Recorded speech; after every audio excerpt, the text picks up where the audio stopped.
Welcome back to my channel. जय श्री कृष्ण। महाभारत युद्ध में दुर्योधन की विभिन्न नीतियों और कार्यों का परिणाम था, ना कि किसी एक घटना का। उसकी प्रमुख गलतियों में पांडवों के साथ जो छल था। चलिए जानते हैं उसने अपने जीवन में ऐसी कौन सी गलतियां की जिसे उसने मरते समय स्वीकार किया और जिसको सुनकर सभी वहां रोने लगे। दुर्योधन की प्रमुख गलतियां थी। पांडवों को जहर दे के मारने का प्रयास। जब पांडव छोटे थे तो उसने जहर दिया जिस पे भीम को गंगा नदी में बहा दिया, जो कि भीम नागों के राजा के हाथ लग गए, जो कि उन्होंने उसे 10,000 हाथियों के बराबर बल पिला दिया, जिसके बाद भीम बच के बाहर आ गए। लेकिन पांडवों के मन में कहीं ना कहीं दुर्योधन के प्रति नफरत तो पैदा हो ही गई थी। दूसरी गलती उसकी थी लाक्षागृह घटना। दुर्योधन ने पांडवों को लाक्षागृह में आग लगाकर मारने का प्रयास किया। उसने ये भी नहीं सोचा कि माता कुंती भी उसी आग में जल के मर जाएगी। लेकिन विदुर नीति के जी के अनुसार वह जीवित बच गए, जो कि उनके प्रति पांडवों के मन में और भी नफरत होती गई। और दुर्योधन इसके बावजूद भी नहीं रुका। दूध कीड़ा और द्रौपदी का अपमान। जुए में जब पांडवों ने सब कुछ हार दिया, यहाँ तक कि अपने आप को भी हार दिया, जब उन्होंने द्रौपदी को लगा दिया तो उसने द्रौपदी का अपमान तो किया, अपने अपमान का बदला, लेकिन उसने उसका वस्त्र हरण करवाया, जो महाभारत के प्रमुख कारणों में से एक थी, जो कि सबसे बड़ा पाप था। पांडवों को राज्य देने से इनकार।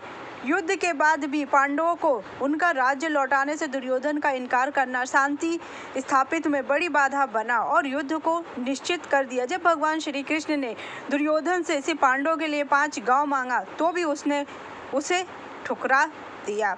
भगवान श्री कृष्ण ने दुर्योधन को पांडवों को सिर्फ 5 गांव देने का प्रस्ताव दिया था, लेकिन उसने गर्व में इसे ठुकरा दिया और कहा कि वह सुई की नोक पर भी जमीन नहीं देगा, जिससे युद्ध अस्थायी हो गया। युद्ध किए बिना। नारायणी सेना का चयन। श्री कृष्ण ने 2 विकल्प दिए थे दुर्योधन को। एक, वह निहत्थे खड़े रहेंगे और दूसरी उनकी विशाल नारायणी सेना। दुर्योधन ने श्री कृष्ण की बजाय नारायणी सेना चुनी, जो उसकी रणनीति भूल थी और अंततः उसकी हार का कारण बनी। गांधारी ने दुर्योधन से निर्वस्त्र होकर आने को कहा था ताकि उसका पूरा शरीर वज्र का बन जाए, लेकिन भगवान श्री कृष्ण ने उसे बताया कि अपनी माँ के पास ऐसे नहीं जाते। उसने लज्जावश उसने केले के पत्ते अपने कटी जांघ पर बांध लिए। उसका पूरा शरीर तो वज्र का हो गया, लेकिन जिस पे उसने केले का पत्ता बांधा था वो जांघ कच्ची रह गई, जो कि भीम की प्रतिज्ञा के अनुसार उसने कसम खाई थी कि वह जब तक दुर्योधन की जांघ नहीं तोड़ेगा तब तक उसकी प्रतिज्ञा पूरी नहीं होगी। भीष्म और द्रोणाचार्य का तिरस्कार। दुर्योधन ने अपने महान गुरुओं और योद्धाओं भीम और द्रोणाचार्य की सलाह को बार बार अनदेखा किया।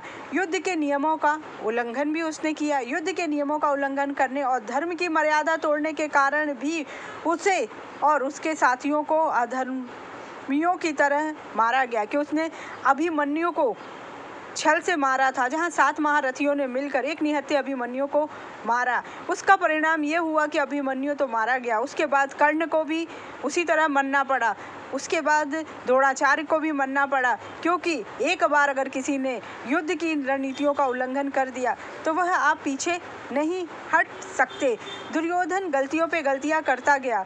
वह कभी किसी की बात सुनने को तैयार नहीं होता, लेकिन उसे यह नहीं मालूम था कि इन सारी गलतियों का परिणाम एक दिन महाभारत युद्ध में उसकी मौत से हुई सामना करा देगा। जो उसके अंदर ईर्ष्या द्वेष पला हुआ था, उसने उसको घोर अंधकार में भेज दिया, जिसका फायदा उसके सगे मामा शकुनी ने उठाया, क्योंकि शकुनी चाहता था कि पूरे कुरु वंश का नाश हो जाए, जिसमें कौरव और पांडव सब मर जाए। जिस तरह धृतराष्ट्र ने उसके परिवार को तिल तिल करके मारा उसकी आंखों के सामने, वह भी चाहता था कि धृतराष्ट्र भी अपनी आंखों के सामने वह सब देखे और समझे कि जो दर्द उसके परिवार को हुआ था वही दर्द आज तुम भी झेल रहे हो, क्योंकि उसकी प्रतिज्ञा थी जब तक वह कुरुवंश का नाश नहीं करेगा और भाई भाई को नहीं लड़ाएगा तब तक वह चैन की सांस नहीं लेगा। इन सारी गलतियों के बावजूद भी दुर्योधन कभी नहीं सीखा, न कभी सुधरा।